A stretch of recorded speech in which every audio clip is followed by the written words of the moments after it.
Thank you, Akram.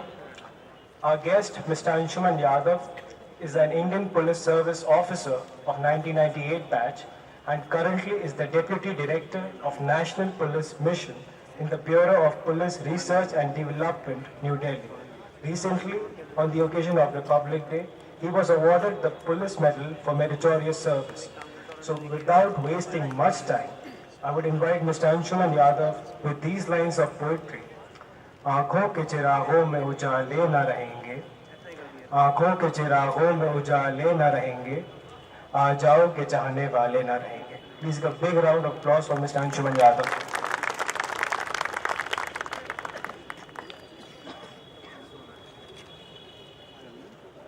Assalamu alaikum. Honorable Vice Chancellor, Pro Vice Chancellor, Afzal Bhai, Provost Sahab, Senior Food and Senior Hall, and all my friends. I was not prepared for this speech because I did not find my mention, so I was quietly relaxing and listening to what the Provost was speaking. With your permission, sir, may I speak in Hindi, Urdu and English combined? Thank you so much, sir.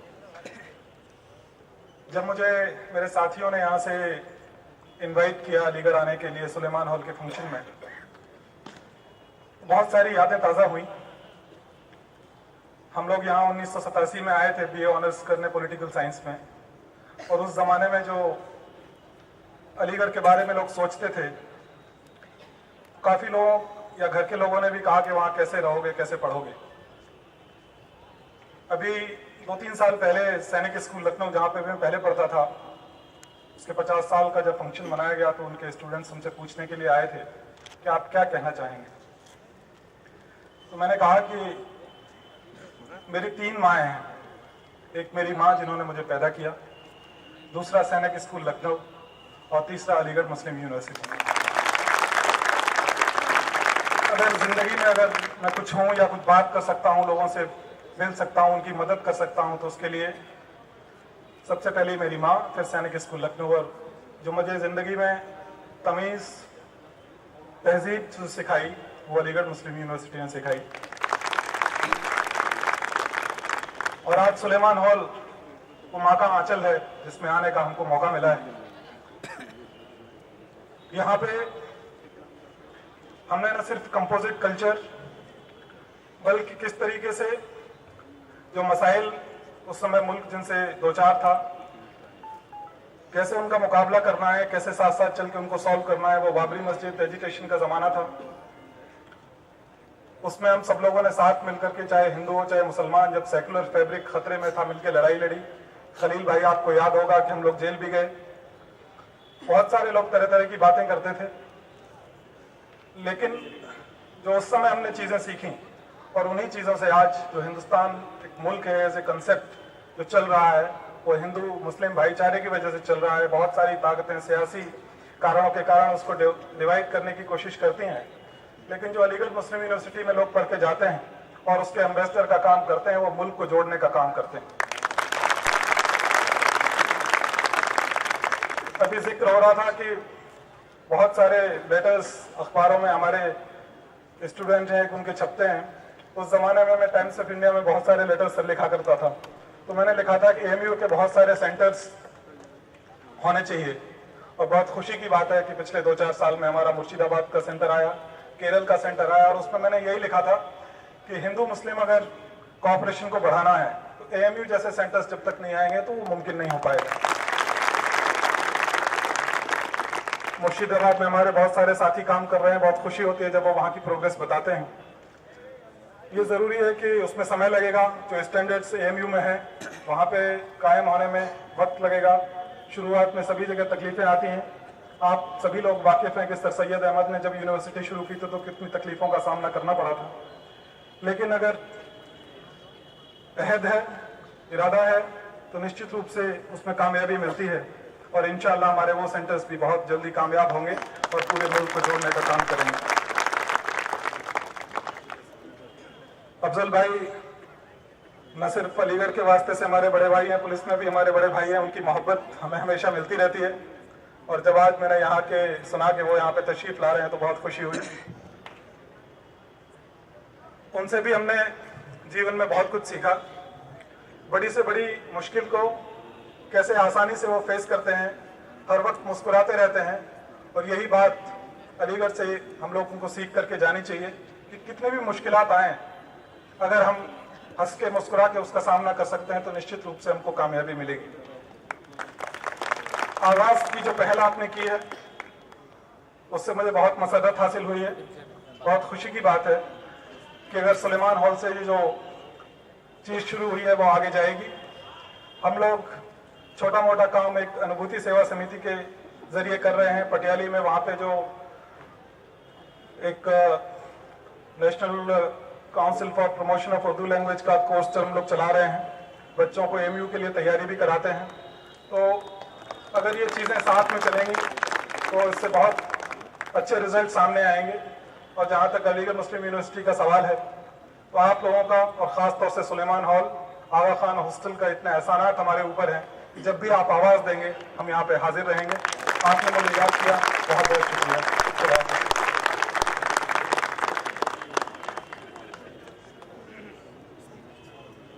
Thank you, sir, for those kind words.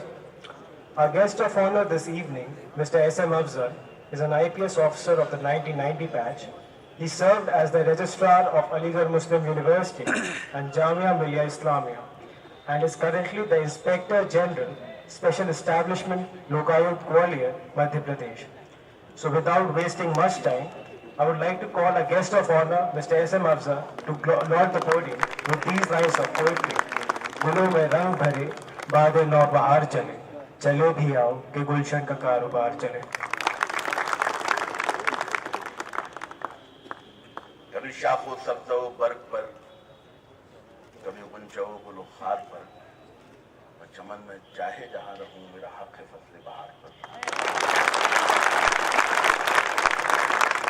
अभी जनाब नायब sir Syed शेखुल जामिया जनाब जमीरुद्दीन शाह साहब, जरीना करम फरमा जनाब अहमद अली साहब और मेरे बेहद अजीज दोस्त हॉस्टल के साथी आरिफ साहब और मोअज़्ज़िज़ ख़वातीन हज़रात, जब एक गैलेक्सी सामने मौजूद हो और सब के सब आपके सीनियर्स हों तो ये फैसला करना मुश्किल होता है कि किसको मुखातिब करूं और किसको छोड़ूं। इसका एक बड़ा आसान हल मेरे एक थानेदार ने निकाला था। वो सरदार थे, नाम था एमबी जग्गी। मैं जबलपुर में पोस्टेड था। हमारे डीजीपी साहब आए और उनके साथ बहुत से और अफसर भी खड़े हुए थे। सरदार जी का सब ये समझ में नहीं आता था कि इसको सलाम करें और किसको छोड़ दें, तो उन्होंने सैल्यूट किया डीजी साहब को, कहा सत श्री अकाल, कॉपी टू ऑल। अगर कोई बाई चांस रह जाए तो मैं कॉपी टू ऑल से कर रहा हूँ। आरिफ साहब का ये हुक्म हुआ कि मैं यहाँ हाजिरी दूँ। हालांकि मैं और वो दोनों एक बेहद शदीद ज़ाती सदमे और नुकसान से गुजर रहे हैं, जिसका जिक्र यहाँ मुमकिन नहीं है। हम दोनों की ज़िंदगी में कोई एक बेहद अजीज़ शय खो गई है और हम दोनों के दिल का एक कोना हमेशा के लिए मर गया। बहरहाल वो एक ज़ाती नुकसान है जिसको मैं यहाँ शेयर नहीं करना चाहता। सर, मेरे मरहूम वालिद जी कहा करते थे कि इंसान की ज़िंदगी में दो चीज़ें हैं। ये मैं उन नए बच्चों से कह रहा हूँ जो मेरे सामने खड़े हैं और ज़िंदगी के खारदार में कदम रखने वाले हैं। तो मेरे मरहूम वालिद कहा करते थे कि ज़िंदगी में दो चीज़ें हैं जो इंसान का बेड़ा गर्क करती हैं। एक है फॉल्स ईगो और एक है फाउल टंग, यानी आपकी झूठी आना और आपकी ख़राब ज़बान। और दो चीज़ें ऐसी हैं जो आपको ज़िंदगी की हर मुश्किल से बचा के ले जाती हैं। उनमें से एक चीज़ है ह्यूमिलिटी यानी खाकसारी और दूसरी ह्यूमर। तो अगर इन चार चीज़ों का ख्याल नौजवान नस्ल रख ले तो कोई उसको कहीं कामयाब होने से रोक नहीं सकता। मुसलमानों की एक साइकी है बदकिस्मती से, जो शायद हर माइनॉरिटी की साइकी होती है, तो वो खौफज़दा है, अपने आप को इनसिक्योर महसूस करते हैं।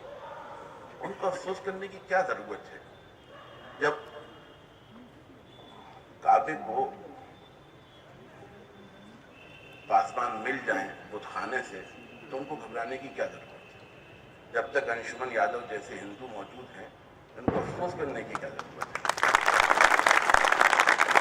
कहीं किसी किस्म की कोई आँच आएगी तो अंशुमन या इन जैसा कोई आदमी खड़ा होगा और उस आँच को बुझा देगा। बकौल ज़ौक़ के कि दायम आबाद रहेगी दुनिया, हम ना होंगे कोई हमसा होगा। ये नहीं होंगे तो कोई दूसरा आएगा, दूसरा नहीं होगा तो तीसरा आएगा। सर, मेरे मामू रेडियो पाकिस्तान की एक मशहूर शख्सियत थे, अबुल हसन नगमी, भाईजान के नाम से मशहूर थे, बड़ा मशहूर प्रोग्राम दिया करते थे। जब मुल्क बटा तो वो पाकिस्तान चले गए। उन्होंने अपनी किताब में लिखा कि मैं एक गली में से गुजर रहा था तो मेरी नज़र पड़ी एक बहुत बड़ी हस्ती की नेम प्लेट वहाँ लगी हुई थी। तो मैं वहाँ गया तो वो कहने लगे, बुजुर्ग के आप कौन? कहले मैं ये। कहले आप कहाँ से आए? कहले हिंदुस्तान से। कहले क्यों आए? कहले मुसलमानों का मुस्तकबिल वहाँ महफूज नहीं था। तो उन्होंने बहुत बुरी तरह से डांटा। वो कहा, अच्छा ये बताओ कि आजकल फिल्मी दुनिया में सबसे ज़्यादा उजरत किसे मिलती है? कहले दिलीप कुमार को। और सबसे ज़्यादा गानों को पैसे किसको मिलते हैं? कहले शकील बदायूनी को। कहले सबसे ज़्यादा म्यूजिक में पैसे किसको मिलते हैं? कहा नौशाद को। कहले सुनो, दुनिया में कोई कौम किसी कारामद आदमी को मुस्तरद नहीं कर सकती, शर्त यह है कि तुम कारामद हो जाओ। तो हम लोग कारामद होने की कोशिश नहीं करते, हर चीज जीत में लेना चाहते हैं। अगर हम ये एटीट्यूड नजरिया नहीं बदलेंगे तो हम यकीनन परेशान होंगे। एक मिसाल उन्होंने आगे दी कि सरदार पटेल को थोड़ा सा डिप्रेशन हो गया, तबीयत उनकी खराब रहने लगी। तो वैद्य ने कहा कि आपका इलाज है सिर्फ सारंगी सुनना। अगर आप रोज आधे घंटे सारंगी सुने तो आप ठीक हो जाएंगे। बंदूहा दुनिया का सबसे बड़ा सारंगी नवाज दरख्वास्त की गई, वो तशरीफ लाए, रोज आधा घंटे सारंगी सुनाया करते थे। सरदार पटेल की तबीयत ठीक हो गई, लेकिन बंदूहा ने कहा कि सरदार साहब मैं पाकिस्तान जाऊंगा। कहले कि क्यों? कहले मुझे यहाँ मुस्तकबिल महफूज नहीं लगता। तो सरदार जी ने कहा कि दुनिया की वो ऐसी कौन सी चीज़ है जो हम आपको यहाँ नहीं दे सकते, आप बराए करम रुक जाइए। ये इस बात की दलालत है कि बंदूखा में वो सलाहियत मौजूद थी कि उनको रोकना मजबूरी थी। दिल्ली में एक दिल के सर्जन है, एंजियोप्लास्टिक, बहुत मशहूर आदमी है, मुसलमान है, ग्वालियर के रहने वाले हैं, पंत अस्पताल में प्रोफेसर है। एक साहब जिनका ताल्लुक मुसलमानों की शदीद तरीन मुखालिफ जमात से है, जिनसे मेरी जान पहचान है, एक दिन कहने लगे दिल में दर्द होता है, मैं सोचता हूँ कि दिल्ली जाकर ऑपरेशन करा लूँ। तो मैंने 4-5 बड़े सर्जनों का नाम लिया कि नहीं साहब मैं कोई रिस्क नहीं लूँगा, मैं तो उन्हीं से जाकर ऑपरेशन कराऊँगा। तो मैंने कहा वो तो आप नफरत करते हैं हम लोगों से। ये नफरत अलग बात है, लेकिन जिंदा भी तो रहना है। तो जब तक आपके हाथ में कुछ देने की ताकत है, सलाहियत है, तो आपका कोई कुछ नहीं बिगाड़ सकता। ये जज्बा लेके चलिए। और ये मिट्टी जिसमें आप पैदा हुए हैं, और ये हवा जिसमें आप सांस लेते हैं, और ये आसमान जिसके नीचे आप कभी इश्क में तारे गिनते हैं, कभी जाग के रातें गुजारते हैं, वो सब के सब आपके लिए बनी है। आप याद रखिएगा, मैं बमांगे दुहाल एक IPS अफसर की हैसियत से कह रहा हूँ, ये मेरी आवाज़ दूर तक जा रही होगी कि आप यहाँ किसी के एहसान के तले नहीं रहते। शर्त यह है कि आप भी इसको अपना सकते। आप ये इंप्रेशन न दें कि हम पैदा तो यहाँ हुए हैं और गुण कहीं और के गाएंगे। आपको मालूम है हज़रत उमर फारूक रज़ियल्लाहु तआला अन्हुमा 3 दिन से ज़्यादा किसी को मदीना शरीफ में नहीं रुकने देते। इल्ला मोहब्बत अलग चीज़ है, लेकिन 3 दिन के बाद जाओ यहाँ से। और फिर कहते थे कि वतन की मोहब्बत निस्फ ईमान है। हम अगर वतन से मोहब्बत नहीं करेंगे तो फिर कहीं के नहीं रहेंगे, हमें कोई नहीं पूछेगा।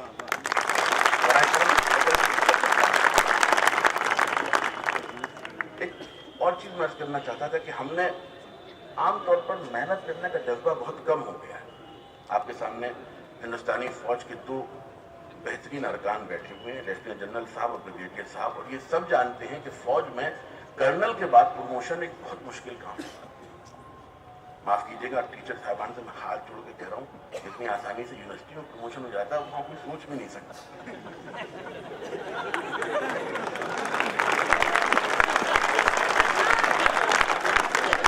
इसलिए अगर इतनी मेहनत शाक़ा की इस्तेताअत आप में है तो फिर कोई चीज़ आपका दामन नहीं पकड़ सकती, कोई कदम आपके कदम को रोक नहीं सकता, कोई हाथ आपको गिरा नहीं सकता। शर्त है कि आप मेहनत करें, बार बार फिसलें और बार बार करें, तब आपको लगेगा कि आप जिंदगी में कुछ हासिल कर पाएंगे। हर चीज़ ह्यूमर से आसान हो जाती है। उर्दू का मशहूर शायर नासिर काज़मी जब शेर सुनिए तो दिल बैठने लगता है। कहता है कि फिर किसी याद के सदराहे पर दिले हसरत ज़दा तन्हा होगा। शेर सुनते ही लगता है सिर्फ अब खत्म सब कुछ। या कहता है कि शोर बरपा है खाने दिल में, कोई दीवार सी गिरी है अभी। या फिर ये कहता है कि मैंने जब लिखना सीखा था पहले तेरा नाम लिखा था, मैं वो इसमें अजीम जिसको जिन्नो मलक ने सजदा किया था। यानी शायरी का ये आलम और ह्यूमर का आलम सुनिए कि किसी ने पूछा, नासिर साहब आप शिया हैं या सुन्नी? कहने लगे हम तो अहले बैत हैं, ये दोनों हमारे मानने वाले हैं। और आसानी से एक मुश्किल चीज से अपना दामन बचा के चले गए, तो कुछ कर नहीं सका। हमारे एक बड़े मशहूर लीडर हैं, उनका नाम नहीं लूंगा चूंकि इलेक्शन कमीशन की अभी रोक लगी हुई है। उनके बारे में मशहूर है कि उनकी राय आप जान नहीं सकते। कहते हैं गांव में पहुंचे, गांव में झगड़ा हो रहा था कि ये चांद है कि सूरज है। एक साहब ने कहा आप बताइए, लेकिन हम तो दूसरे गांव के रहने वाले हैं, क्या मालूम है। जिंदगी में हर तरह का वक्त आता है, अच्छा और बुरा। मैं सर जिला है छतरपुर, वहाँ एसपी था, तो एक दिन मेरे एक थानेदार साहब तशरीफ लाए। बूढ़े आदमी थे, अकलमंद बहुत थे, और रामचरितमानस में किरदार है जामवंत का, लगभग वही उनका हुलिया था और वैसे ही अकलमंद थे। तो लेकिन सरकार, आज एक औरत आई थी अपनी सहेली को लेकर रिपोर्ट लिखाने। मैंने कहा क्या रिपोर्ट लिखानी है? कह रही थी हमारे शौहर खो गए।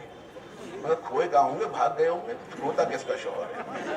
कहले नहीं। मैंने कहा अच्छा हुलिया क्या था? कहले हुलिया 6 फीट तो हाइट थी और नीली समंदर जैसी आंखें थी, सोने जैसे सुनहरे बाल थे, जब चलते थे तो हवाएं रुक जाती थी। तो सहेली ने कहा क्या उल्टा सीधा हुलिया लिखा रही है, वो जो नकले चपटे टेढ़े मेढ़े से आते थे। कहले चुप रहो, जब गया तो खराब मगर आए तो अच्छा।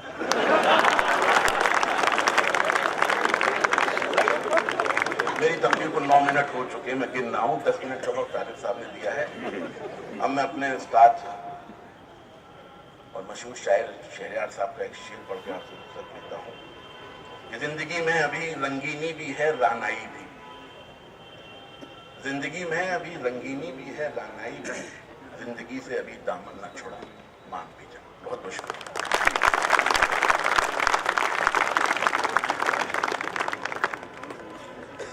Thank you, sir, for those motivating words. At this point of time, I would like to call on podium the chief guest of this evening, the Pro Vice Chancellor of Aligarh Muslim University, Brigadier Syed Ahmed Ali Sahab, to laud the podium. Please give a big round of applause for our Pro Vice Chancellor. मैं अराकी में जलसा की तवज्जो इस तरह मबदूल कराना चाहता हूँ कि आमतौर पर प्रोटोकॉल का यह कायदा है कि जो सबसे सीनियर आदमी होता है वो चीफ गेस्ट होता है। आइंदा इसका ध्यान रखिए।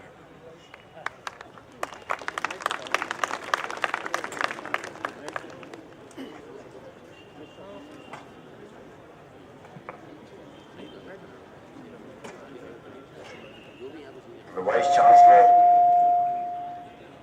General Zamiruddin Shah, Mr. Syed Mohammad Afzal, Mr. Anshuman Yadav, Professor Arif, Abdul Khuddad Sahab, Mohammad Asnan Sahab, distinguished former inmates sitting in front and on the second rows, members of the faculty, and my dear students.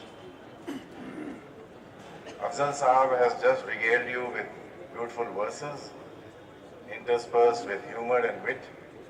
Unfortunately, I don't have that kind of a versatility in me, but nevertheless, I would like to revert back to the language in which we started, and therefore, I'll be speaking to you in English.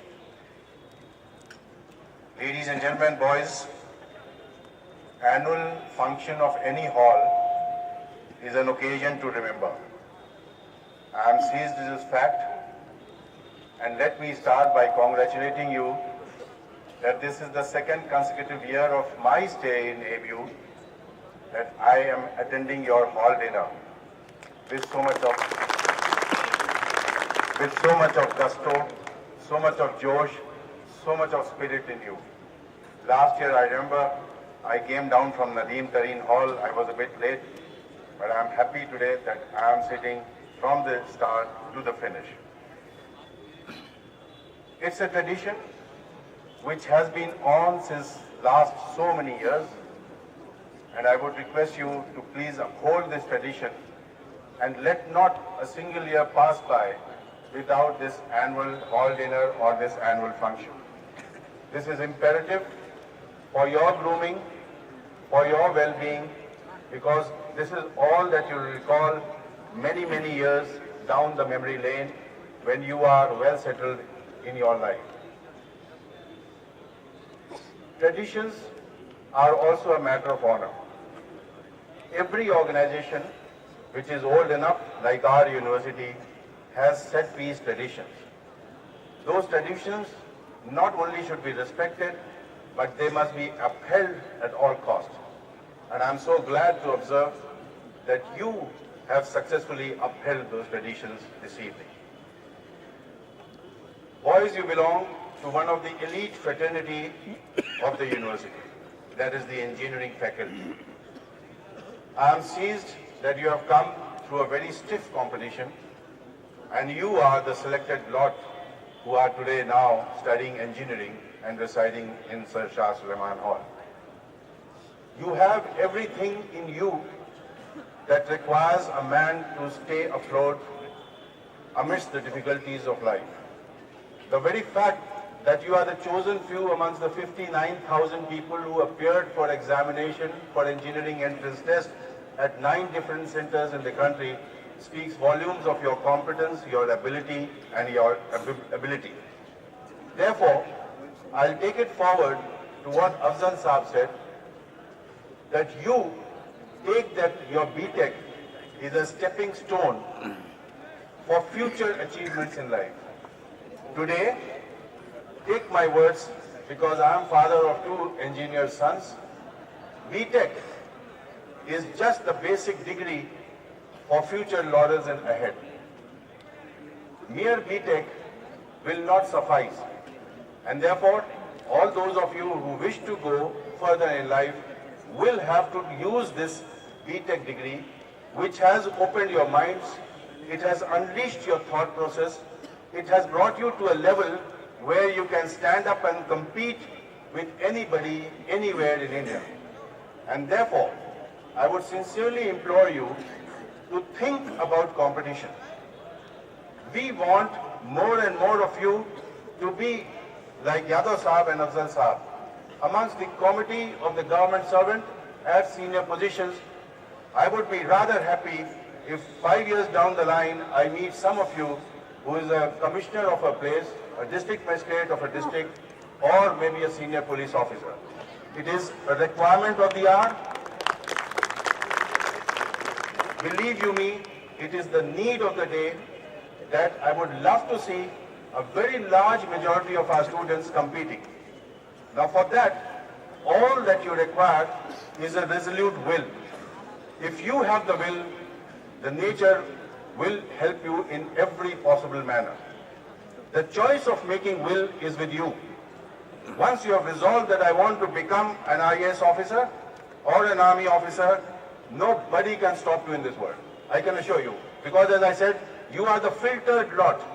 You are the cream de la cream who have stepped into the engineering college portals and in Suleiman Hall, who are the best amongst the lot, and I see no reason why anything can stop you from achieving what you want to achieve. But be very resolute. Do not waver. Once you have made up your mind what you want to become, be very firm and pursue it till you have achieved it. This is the hallmark of all successful people.